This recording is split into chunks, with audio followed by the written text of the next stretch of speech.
up, Taiwan? I'm Laurel Stewart with the news from here in Taiwan and around the world. An Air Force pilot has been rescued after parachuting from a training aircraft after it had an engine failure. The Brave Eagle jet trainer crashed into the sea off the coast of Taichung on eastern Taiwan on Saturday morning.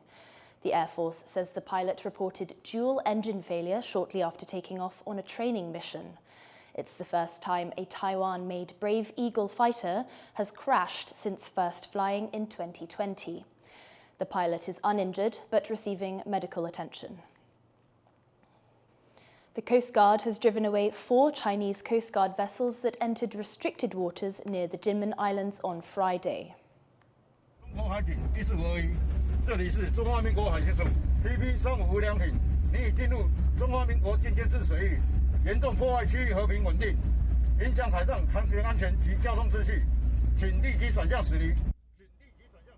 It's the 57th time Chinese Coast Guard vessels have encroached on waters near Jinmen in the past year. Friday's incident marks exactly 1 year after 2 Chinese seafarers died when their boat capsized while being pursued by Taiwan's Coast Guard. The incident sparked a months-long diplomatic row between Taipei and Beijing. Taiwan's outlying Jinmen Islands are just 10 kilometers from China and are historic flashpoints between the two countries. Prosecutors in Taichung are considering manslaughter charges after the initial investigation into a deadly blast at a department store found it may have been caused by a gas explosion. Wesley Lewis reports.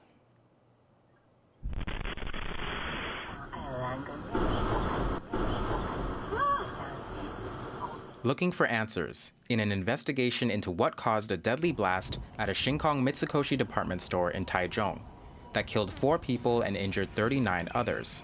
The fire department's initial inspection found it was a gas explosion that ripped through the 11th and 12th floors of the building, which were under renovation. 现场发生的时候，我们有派同仁上去调查，它消防设备是关闭的。我们在现场评估，初步认定应该是气爆，就是瓦斯气爆的因素所造成的。那不过确切的一个真正的原因，还是要等检察官来做一个裁示这样。The investigation revealed that the fire safety equipment around the blast site had been illegally shut off before the explosion, and that the renovation of the 2 floors had not been approved. Possible safety violations that could lead to fines of nearly $37,000 US. Now, prosecutors are looking into manslaughter charges for those who may be responsible. 相验结果判定4名死者多因头胸部外伤、胸腹部钝挫伤，导致多重器官衰竭死亡。本件事故相关人员是否涉及刑法之过失致死、过失伤害及公共危险等刑事责任，专案小组将会尽速调查。 One day after the blast, Premier Zhuo Rongtai visited Taichung, where he urged central and local authorities to work together to confirm the building's structural safety. And on Saturday, President Lai Ching-te visited a Taichung hospital, where injured people are receiving treatment. There, he promised the government assistance and a thorough investigation.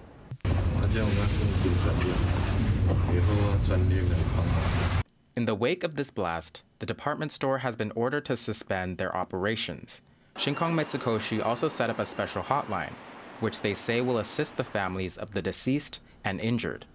For now, cleanup operations have begun at the blast site, while mourners have set up a makeshift memorial just outside. But as investigations into the blast continue, residents in Taichung remain shaken, still reeling from Thursday's events. Klein Wong and Wesley Lewis for TaiwanPlus. The office responsible for relations with China says a Navy member who reported having a Chinese ID will keep his Taiwanese citizenship. Taiwan's Mainland Affairs Council says they made a special consideration after the service member revealed his mother obtained a Chinese ID without his knowledge. In Taiwan, holding a Chinese ID while in the military is illegal, as it's thought to pose a security threat. The case has prompted Taiwan's military to require all volunteers to sign an affidavit confirming they don't hold dual citizenship. Indian Prime Minister Narendra Modi has just wrapped up talks with US President Donald Trump in his first visit to Washington, D.C. under Trump's second term.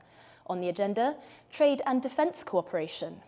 But the meeting also took place as Trump announced sweeping reciprocal tariffs on the US's trade partners. To learn more about the future of US-India relations, Adil Bra spoke to Tanvi Madan, a senior fellow at the Brookings Institution in Washington, D.C. What's the message coming out of the Trump-Modi summit in Washington? There will be things that India will be pleased with during this visit, that certain deals were struck that might help head off some punitive measures from President Trump. They will be pleased about the general bonhomie between the Prime Minister and the President. And they will have been kind of somewhat relieved that they will be talking about a trade deal that will come in the future. Also, good words about cooperation in the Indo-Pacific and the Middle East. But one or two notes, I think, that they will be waiting and watching on, and particularly President Trump not getting drawn out on the subject of competition with China.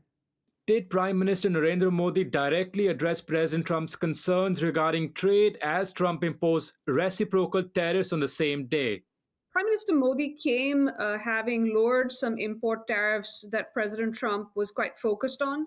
He also came with, clearly, we don't know the details yet, but he came with deals for defense purchases from the US and energy purchases, probably oil and liquefied natural gas. And you heard President Trump saying that that could actually help close the deficit somewhat. But he also made very clear, President Trump did, that he wants to see a trade deal, which both leaders mentioned they would be negotiating, that President Trump said he wanted that to be concluded. So that could head off reciprocal tariffs. But I think India will know from this visit that that will remain, this trade and tariff issue, top of mind for President Trump. How did India view President Trump's comments about China during the summit? I think on the one hand, you saw Prime Minister Modi and President Trump talk about cooperation in the Indo-Pacific, talk about continuing the Australia, India, Japan Quad. But you also heard or didn't hear President Trump talk about competition with China. And when directly asked about US-India countering China together, he in fact pivoted from that and said that he got along with Xi Jinping and that he just wished that China, India, US, and Russia all got along.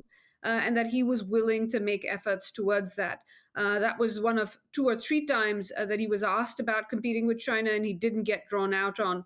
So I think that is something that India will be watching very closely, what the US approach to China will be. That was Tanvi Madan from the Brookings Institution. A White House source has told Reuters that US President Donald Trump's administration is not likely to support Taiwanese chipmaker TSMC operating US chip factories. The comment is in response to a Bloomberg report stating that Trump's team had raised the idea of TSMC taking a controlling stake in Intel's factories in the US. TSMC is the world's largest chipmaker. The White House official now says the Trump administration supports foreign companies investing in the US, but is unlikely to support a foreign firm operating Intel's factories there. TSMC is among Taiwanese tech firms facing accusations from Trump that Taiwan stole the US's chip industry. The entire sector is now threatened with stiff tariffs in the US. Japan's government has announced a solution to the soaring price of rice, releasing its emergency stockpiles. Laurel Hughes tells us more. Across Japanese cities, sold-out signs dot restaurants as record-high prices hit one of the country's staple foods, rice. 2024 was a year of record heat, record tourists, and panic buying over threats of typhoons and megaquakes. Demand for rice soared. And with that, the price surged to more than 80% from the year before, becoming unaffordable for Japan's residents. 買う頻度を下げて麺やっぱり袋麺みたいなのとかやっぱうどんとかお手頃なのでうどんとか焼きそばが多いですね。他全てのものがやっぱり上がってるっていうのがもう今まででないぐらい上がってるっていう感覚がありますね。はい。ずっと今までデフレっていうのがありましたんで、はい。たまに買うんですけど、高いんでちょっと値段見てやめちゃったりとかしますね。はい。And it's not just Japan's residents feeling the strain. びっくりしたのが、お米がもう市場にないっていうことで、知り合いの飲食店の方からお米ないですかっていうふうに頼まれて、それでお米をねお届けできた時にはもうめっちゃ感謝されたっていう。To combat the steep price of rice, Japan's government has announced a solution, releasing 1/5 of its emergency stockpile, just over 200,000 tons of rice, to stabilize the market. But it may not be enough for rice retailers. 普通これだけの状況になって緩和するには、もっと極端にですね、それこそ倍ぐらい出さないとやっぱり緩和しないんじゃないかなと私は思ってるんですね。だから多分21万トンだと特にうちみたいな零細企業には多分お米は降りてこないとは思ってるんで。This is not the first time Japan's government has tapped into its rice reserves, but it is the first time they are for distribution issues. The government now has 1 year to replenish their stockpile, while the rest of the country waits for the price of this staple food to finally go down. Ryan Wu and Harel Hughes for TaiwanPlus. The Asian Winter Games this year, hosted in Harbin, China, have officially ended, with Taiwan taking home its first ever medal in the event. Bryn Thomas has this report. The Asian Winter Games in Harbin ends with Taiwan's ice hockey goalkeeper Xu Tzu-ting carrying the national team's flag in the closing ceremony. Taiwan, competing as Chinese Taipei, made history with its first and only medal ever at the Games, with speed skater Chen Ying-chu claiming bronze in the women's 100-meter speed event, clocking 10.51 seconds and finishing third behind South Korean skaters Lee Na-yeom and Kim Min-sun.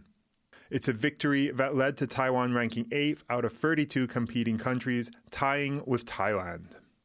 The country also made history fielding teams in women's curling and ice hockey for the first time. Xu, currently studying at Canada's Brock University, led Team Taiwan to face off against the Republic of Korea in women's ice hockey. Despite losing 2-3 in that match, the team achieved a solid result of 2 wins and 2 losses, finishing 5th overall. The team said the experience was a valuable learning opportunity. 女子冰球从2014年成军至今也超过10年了，协会这几年当中持续的与教练团跟代表队保持良好的沟通与讨论，才能有目前的成绩。对于此次的整体表现来说，我们是觉得表现得相当好了，并超出教练团出发前所设定的目标，尤其是对上韩国队的赛事，虽然很可惜啦，是以1分之差落败了，但对于教练团与球员们是一个非常难能可贵的经验。But competing in China's northern city did not come without controversy. Taiwan sent its largest ever delegation of 67 athletes to the Games, but the team was welcomed as China Taipei rather than their official name Chinese Taipei. It's a difference of a single Chinese character, but one that can be seen as emphasizing China's claims over Taiwan. Taiwan's Mainland Affairs Council protested, saying it was an intentional move to belittle Taiwan and a violation of the Olympic model. Despite the difficulties Taiwan faces competing as a nation on the world stage, it will still have the opportunity to build on its historical achievements at the next Asian Winter Games in 2029, held for the first time in Saudi Arabia. Patrick Chen, Sandy Chi, and Bryn Thomas for TaiwanPlus.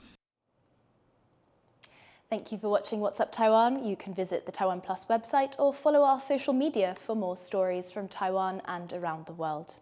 Finally today, check out these animals in Chile celebrating Valentine's Day. I'm Laurel Stewart. Take care and see you next time.